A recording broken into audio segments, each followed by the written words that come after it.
All right, let's talk about the single most important skill for getting your money right. And no, it's not about complicated spreadsheets or trying to be a stock market wizard.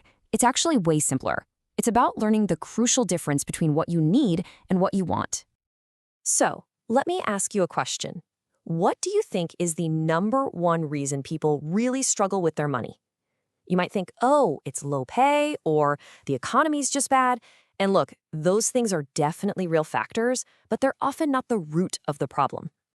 The real issue for so many of us, no matter how much we make, really just boils down to confusion.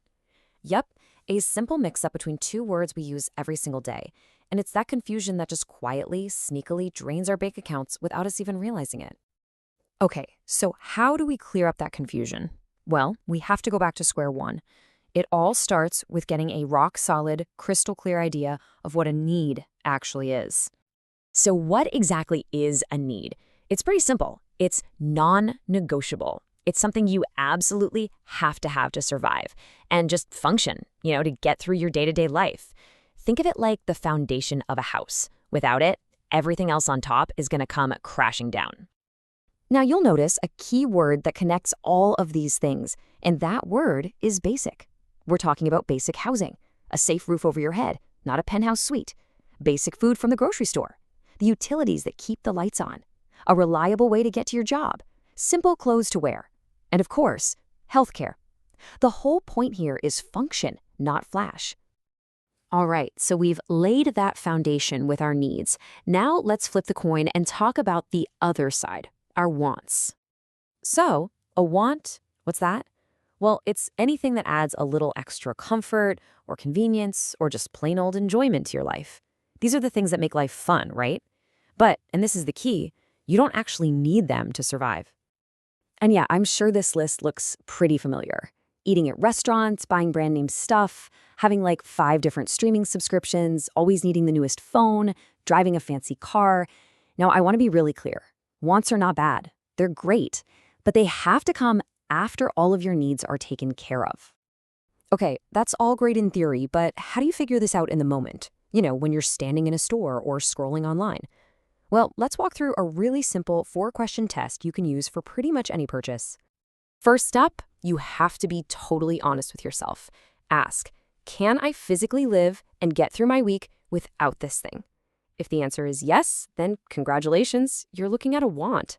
It's really that simple. Okay, this next question is a game changer for all those upgrades we love. Just ask yourself, is there a more affordable version of this that does the same basic job? If the answer is yes, then you've just found your need, the basic version, and your want, which is that pricey upgrade. All right, number 3 gets right to the heart of it. Ask yourself, is this purchase solving a real problem I have, like, say, a broken fridge, or is it just adding comfort, like a fancy ice maker? Solving a problem? That's probably a need. Just adding comfort? That almost always points to a want. And finally, this is the ultimate reality check. Just imagine for a second that you are saving every single penny for a massive goal like a down payment on a house. Then ask, would I still buy this? This question just cuts right through the emotion and makes you see the purchase for what it is. So now let's talk about the biggest danger zone. This is the place where all that confusion really happens. I like to call it the want in disguise. It's when we, either on purpose or not, start calling our wants needs. Let's take food, for example. You need to eat, so buying groceries is a definite need. But ordering takeout or going out to a restaurant, that's a want. See, it's the same category, food, but one is about survival, and the other is a luxury service. It's the exact same thing with housing. You absolutely need a safe, clean place to live. That is a fundamental need. But upgrading to that luxury apartment with the rooftop pool and the fancy gym, that upgrade part, that is pure want. And technology is such a perfect example of this. In today's world, you could argue a basic smartphone is a need for work and staying connected.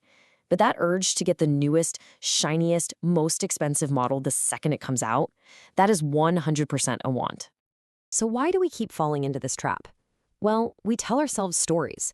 And probably the most common one is, you know what? I work really hard. I deserve this. This is a classic emotional argument.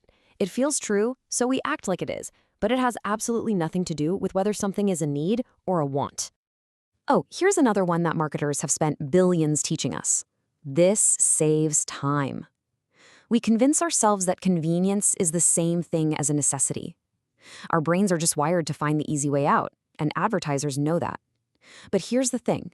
Unless that time you're saving is making you more money than you're spending, it's a want. And this might be the most powerful and the most dangerous justification of them all. I need this to be happy. The moment we tie our happiness directly to a purchase, we give that want all the power of a need. And that right there is where budgets get destroyed and debt starts to pile up. But, okay, I know this can sound a little heavy, but here is the good news. Just being aware of this distinction, just seeing the game for what it is the key to taking back control. This isn't about making yourself miserable, it's about empowering yourself. Because when you really, truly master this one simple skill, the payoff is huge.